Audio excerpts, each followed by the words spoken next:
Welcome to today's stretch and flow. We'll be focusing on your neck or your cervical spine, and we'll work our way down to the forearms and wrists. So we'll begin with a combination of active and dynamic ranges of motion. The beginning active, I would like you to keep your shoulders down and back. And we're going to begin with rotations, which means we're turning side to side. So you're just going to pause when you reach the end of your rotation and keep your chin held high, but you're still going to be looking straight in front of you as you rotate side to side, kind of almost like a warm-up. All right, so begin to kind of feel your comfortable range from beginning to end. And then we'll do the same thing with our side to side head leans. So we're thinking shoulders down. You're toward your shoulder, and the amount of distance you're able to travel, it's going to vary. So maybe it starts tight. Maybe you might notice one side is tighter than the other. Just kind of feel where you get that lengthening sensation. Pause for a bit, and then go over to the other side. And while we're at it, just focus on keeping your spine tall and shoulders aligned with your ears. I had a former colleague who was able to practically get her head all the way down to the side, but kind of got to work with what you have. Even if it's just a little bit away from the midline, you're going to get that good stretch.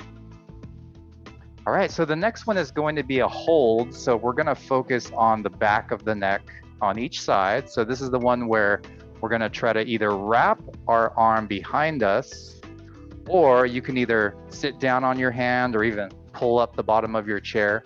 The object is to keep one shoulder down. As we do that, so we're going to start in that position, go ahead and look down and diagonal. So for those of you who've stretched and flowed with me before, you might be familiar with this. So this is our upper trapezius. So from the base of your skull down to the top of your back. So what we're doing is looking down and diagonal. We're holding it here, and we can use our hand for extra assistance. So it's a combination of a downward lean and a side head lean. So think diagonal, hold that static stretch, and the object is to get the base of your skull as far away from the opposite shoulder, so the shoulder that's down.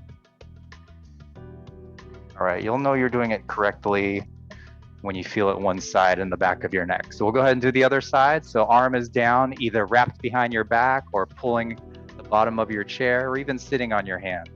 So with this shoulder down, remember we're looking down, so chin toward the opposite arm, so down there. And then you can kind of just let gravity take over, let your head hang, holding that static stretch.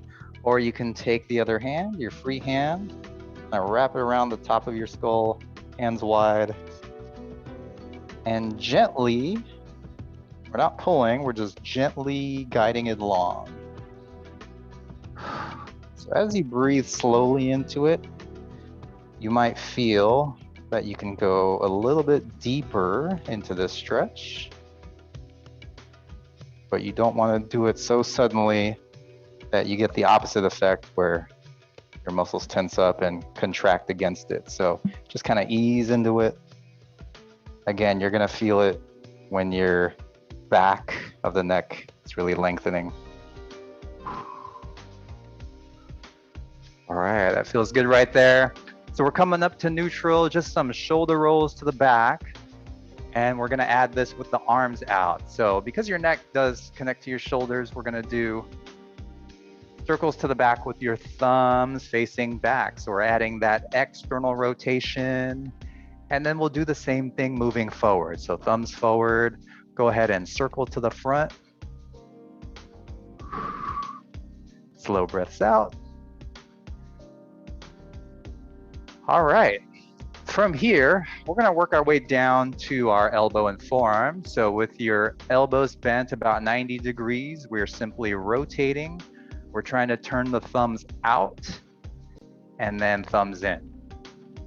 So if you can go even farther than that with the thumbs in and even downward, just kind of, again, work with the range of motion you have. So it might not even be palm all the way up, but just rotate, turn that key, and then elbows are in a fixed position. So as you can see, I like to take advantage of the chair arms. Just keep your elbows relaxed.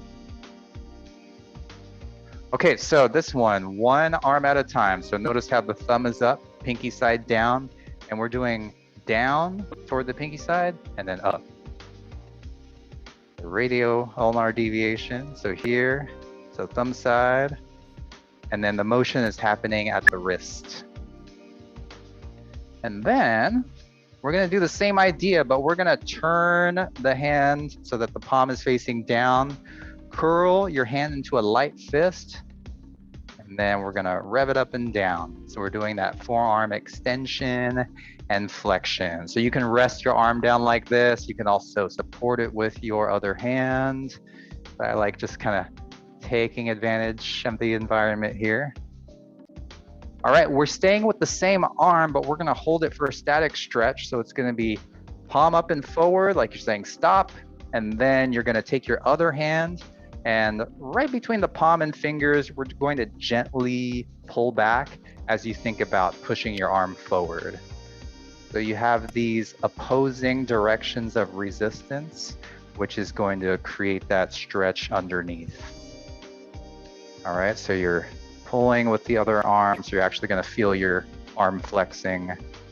And then we're gonna do the same idea, wrist down. So hand is pointed down, fingers down, front of your wrist. And again, it's kind of between the knuckles and fingers. We're gonna gently pull back as you straighten your arm forward. And then for some of you, this might be your dominant arm, but you might notice when we do get to the dominant arm, you're gonna feel a nice relief up here. And you can kind of play with the angles. The hand doesn't have to be totally straight down. You can kind of do different angle here, just as long as you don't get any pain or discomfort, but kind of try to pinpoint different areas of the forearm there. All right, before we move on, let's just give that a roll out. Here's some minor clicks and cracks.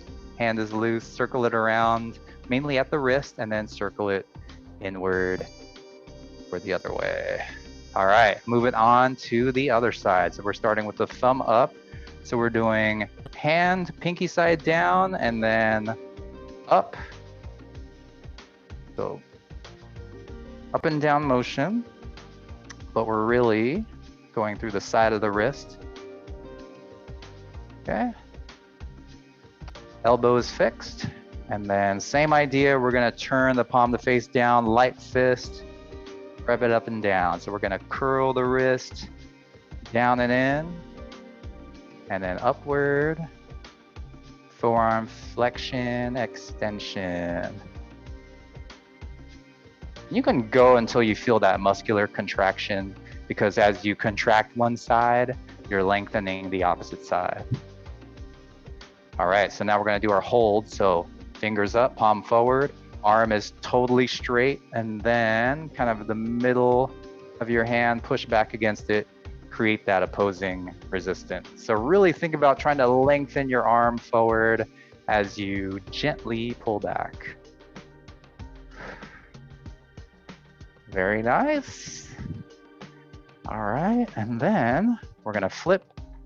Hand is facing down, and then just gently against the area between your knuckle and fingers, push your arm forward as you push back against your hand.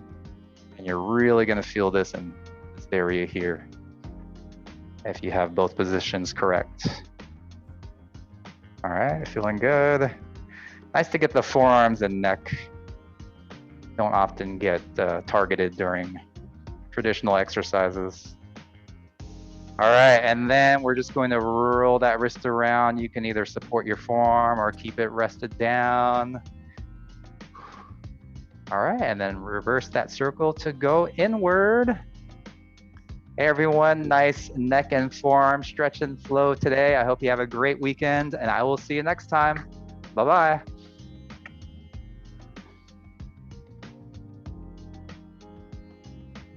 Thanks, Gabriella. Bye-bye. Bye, Olia. You're welcome. Bye, Deborah. Thanks, Sandy. Bye, Miriam.